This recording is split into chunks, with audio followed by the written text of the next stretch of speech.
Your battery level thing is low. Yeah, I know. We're gonna be cutting it close. I got 11%. Oh my god.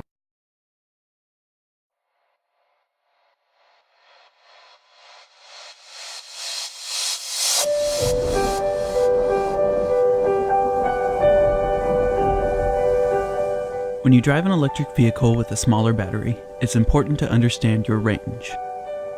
I decided to see what it would be like to take a day trip in the Leaf.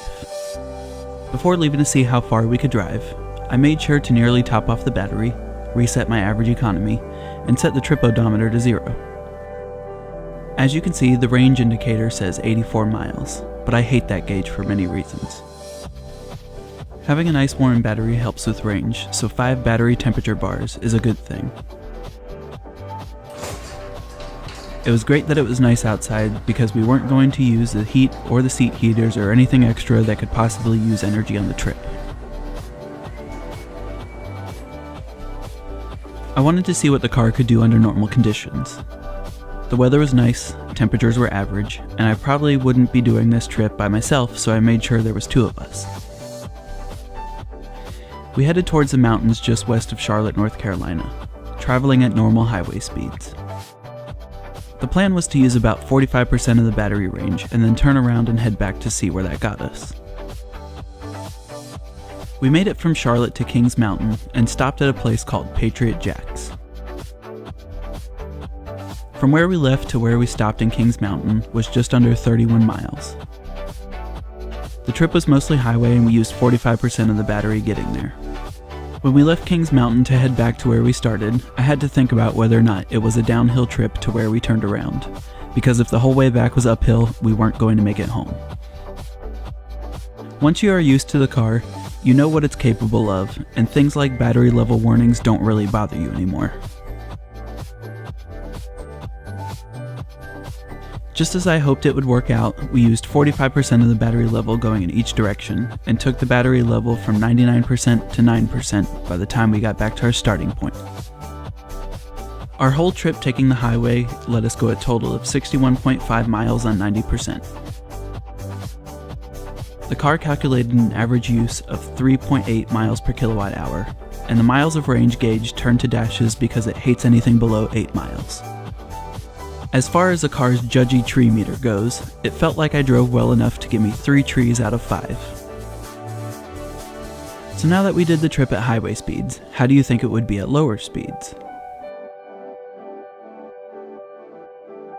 We decided to do the same trip and see how far we would get taking back roads.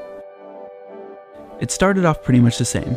Almost a full charge, 2 people, almost the same weather, a clear trip odometer, and a lying range meter that said we would drive 90 miles. Did I mention that I hate that gauge?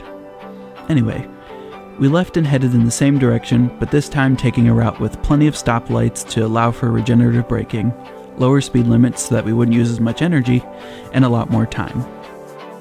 The route we took pretty much runs parallel to Highway 85, which is the road we took on the last test. This time we managed to make it just a little bit further past Kings Mountain. I probably should have gotten off Highway 74 one exit sooner than I did, but I was feeling adventurous and we ended up a couple more miles down the road at an Ingles grocery store. We went a total of 35.8 miles from our starting point and used 47% of our battery in the process. Despite the fact that we plowed through a bunch of range when we first started heading back, we actually did really well. We used 41% of the battery level to get back home, leaving us with 10% left. We drove a total of 71.6 miles, which was 10 miles more than what we were able to do on our highway trip. Because we did so much stop and go, I was able to grow all 5 trees, so my car would be proud of me, and the car estimated that we got an average of 4.8 miles per kilowatt hour of energy. Had we decided to keep going instead of turning around, we probably would have been able to take a decent chunk out of the trip to the mountains.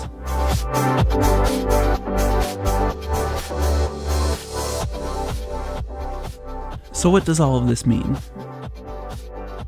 If you plan on taking a trip in your Nissan Leaf, plan on doing it below 70 miles per hour and make sure that you know where public charging is available, just in case you need it. Just remember that the electric car market is growing, and battery ranges in electric cars are increasing. Shorter range electric vehicles like the Leaf are probably not going to be your number one choice for a long road trip, but just know that using a Leaf as a day trip car can actually be pretty reasonable.